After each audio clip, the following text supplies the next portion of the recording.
Creo que encontrarás en este mensaje algo muy práctico, algo que todos deberían comprender y aplicar. Toda nuestra vida se basa en el apaciguamiento de la necesidad y los innumerables estados de conciencia desde los que el individuo puede pensar y ver el mundo. La oración es un medio para saciar dicha necesidad. Digo esto porque dichos estados de conciencia siempre son exteriorizados en las personas. Si sabes cómo pasar de tu estado actual si no te gusta al estado que te gustaría exteriorizar, entonces ahí está el secreto. Y eso es lo que intentaré explicarte a continuación.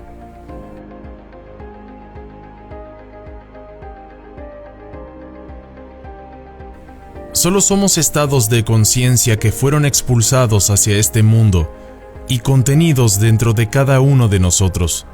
En la Biblia se habla sobre la oración, pero a esta palabra se le da un sentido de súplica.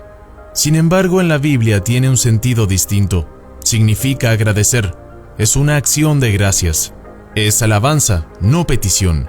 En la Biblia se habla del arrepentimiento, y el mundo cree que esto significa lamentarse o dejarse llevar por el remordimiento, pero esto no es lo que la Biblia enseña. Oración y arrepentimiento son términos casi sinónimos. Se nos dice que demos frutos dignos de nuestro arrepentimiento. Entonces encontramos el siguiente texto sobre el personaje central de las Escrituras, Jesús. Tú y tus discípulos comen y beben con pecadores. Y él les dijo: los que estamos sanos no tienen necesidad de médico, sino los enfermos. No he venido a llamar a los justos, sino a los pecadores al arrepentimiento. Deja en paz a los justos, ellos están satisfechos de sí mismos. La palabra pecado no tiene nada que ver con romper ningún código moral. La palabra pecado significa perder el propósito. Significa que si tienes una meta en la vida y no la has logrado, pues estás pecando. Puede que tengas $1,000 millones y aún todavía tengas necesidad de otros 1,000 millones más. Bueno, entonces si no lo logras, estás pecando. Puedes guardar todos los llamados códigos del mundo impuestos sobre ti por los sacerdotes del mundo. Eso no significaría nada en lo que respecta a las Escrituras. Arrepentirse es simplemente un cambio radical de actitud. Ese es el sentido de arrepentirse. Porque si cambio radicalmente mi actitud ante la vida, entonces veré el mundo desde la lente de ese cambio de actitud, nacido del arrepentimiento. Ese cambio es un cambio de conciencia que se exterioriza en mi mundo.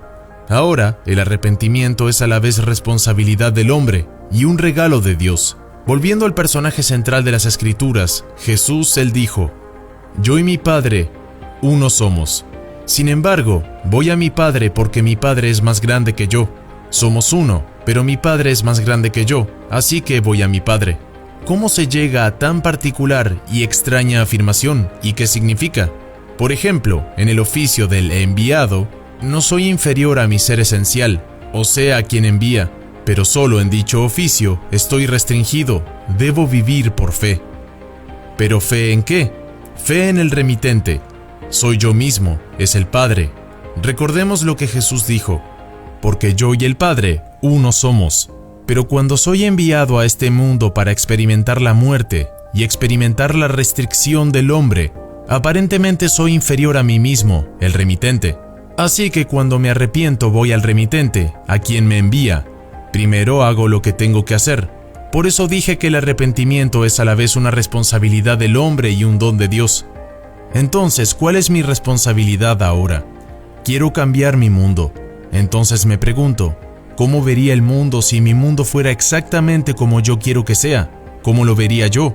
Entonces visualízalo. Es mi mente. Invoco una escena que implicaría que es verdad. Vivo dicha escena en mi mente como si fuera mi realidad física. Sé que no puedo lograrlo por mí mismo, pero en lo más profundo de mi propio ser, el Padre, Él sí tiene el poder para hacerlo así, para manifestarlo como la realidad física. Entonces voy a mi Padre. Pero, ¿cómo voy a mi Padre? En primer lugar, hago lo que debo hacer. Represento una escena que implica el cumplimiento de mi sueño y luego se la entrego por completo en acción de gracias a Él, el cual soy yo. Es mi ser esencial, pero que trasciende mi capacidad de razonamiento. No sé en mi actual capacidad de comprender cómo se puede hacer, pero lo que sí sé es que si tengo fe en Él, que es mi propio yo, se hará realidad en mi mundo, porque se nos dice en las Escrituras: Sin fe es imposible agradarle, y los que quieran acercarse a Él deben creer en Él, ya que Él recompensa a quienes lo buscan. Entonces debo creer que Él existe y que recompensa a quienes lo buscan. Bueno, sin fe eso es imposible agradarle. Pero ¿qué es la fe? El mismo capítulo en Hebreos define fe para nosotros. La fe es la certeza de lo que no se ve, la certeza de lo que se espera. Por la fe entendemos que el mundo fue creado por la palabra de Dios, de modo que lo que se ve